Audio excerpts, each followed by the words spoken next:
اللهم صل على محمد وآل محمد.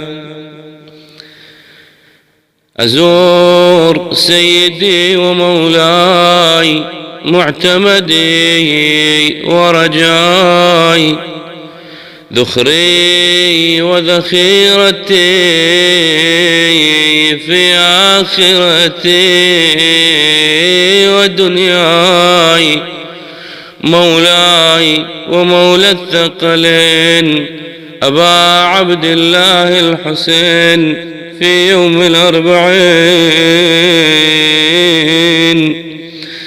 أصالة عن نفسي ونيابة عن والدي ووالد والدي وإخواني من المؤمنين والمؤمنات،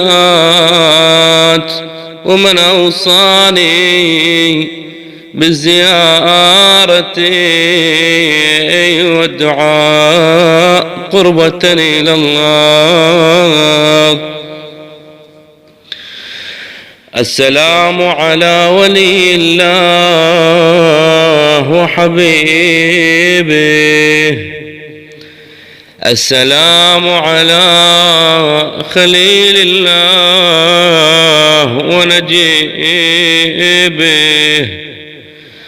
السلام على صفي الله وابن الصفيه، السلام على الحسين المظلوم الشهيد،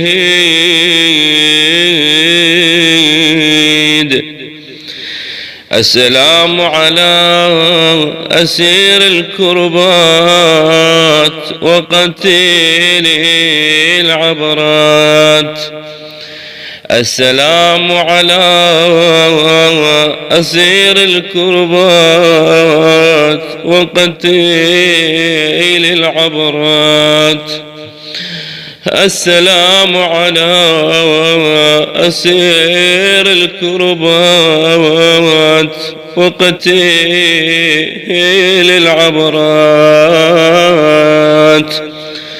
اللهم إني أشهد أنه وليك وابن وليك وصفيك وابن صفيك، الفائز بكرامتك، أكرمته بالشهادة وحظوته بالسعادة، واجتبيته بطيب الولادة، وجعلته سيدا من السادة، وقائدا من القادة، وذائدا من الذادة، وأعطيته مواريث الأنبياء، وجعلته حجة على خلقك من الأوصياء،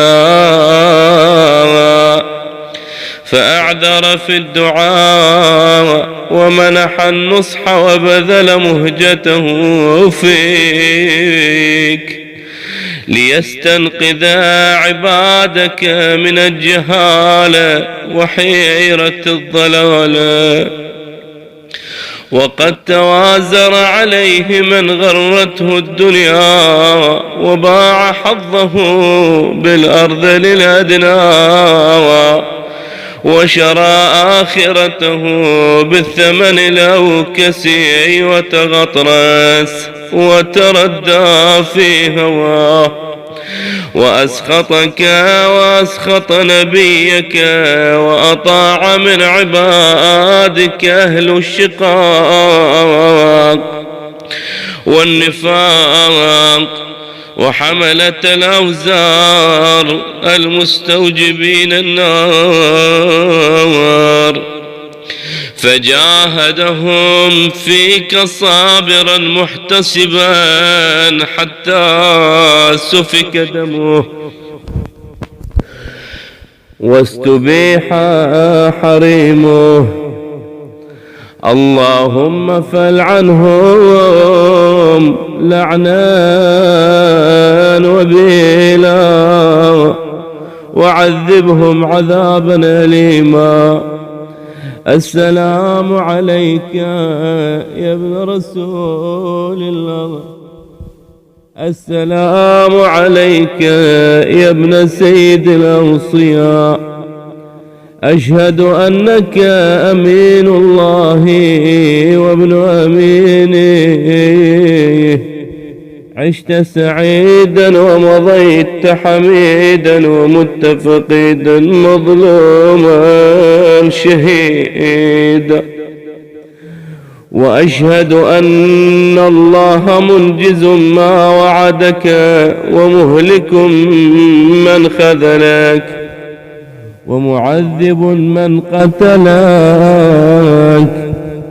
وأشهد أنك وفيت بعهد الله وجاهدت في سبيل الله حتى أتاك اليقين.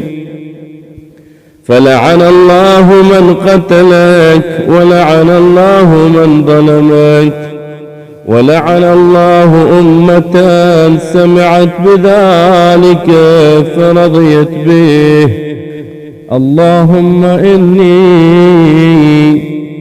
أشهدك إني ولي لمن والاه وعدو لمن عاداه بأبي أنت وأمي يا ابن رسول الله. أشهد أنك كنت نورا في الأصلاب الشامخة والأرحام المطهرة. لم تنجسك الجاهلية بأنجاسها ولم تلبسك المدلهمات من ثيابها. وأشهد أنك من دعائم الدين وأركان المسلمين ومعقل المؤمنين. وأشهد أنك الإمام البر التقي الرضي الزكي الهادي المهدي. وأشهد أن الأئمة من ولدك كلمة التقوى وأعلام الهدى والعروة الوثقى والحجة على أهل الدنيا. وأشهد أني بكم مؤمن وبإيابكم موقن بشرائع ديني وخواتيم عملي. وقلبي لقلبكم سلم وأمري لأمركم متبع ونصرتي لكم معدة حتى يأذن الله لكم. فمعكم لا مع عدوكم. صلوات الله عليكم وعلى أرواحكم وأجسادكم وشاهدكم وغائبكم وظاهركم وباطنكم. آمين رب العالمين. اللهم لا تجعله آخر العهد مني لزيارته وزيارة أحبائه. أن تصلي على محمد وآل محمد وأن تكتبنا من زوار قبره وشيعته برحمتك يا أرحم الراحمين. وصل يا رب على محمد وأهل بيته الطيبين الطاهرين المعصومين.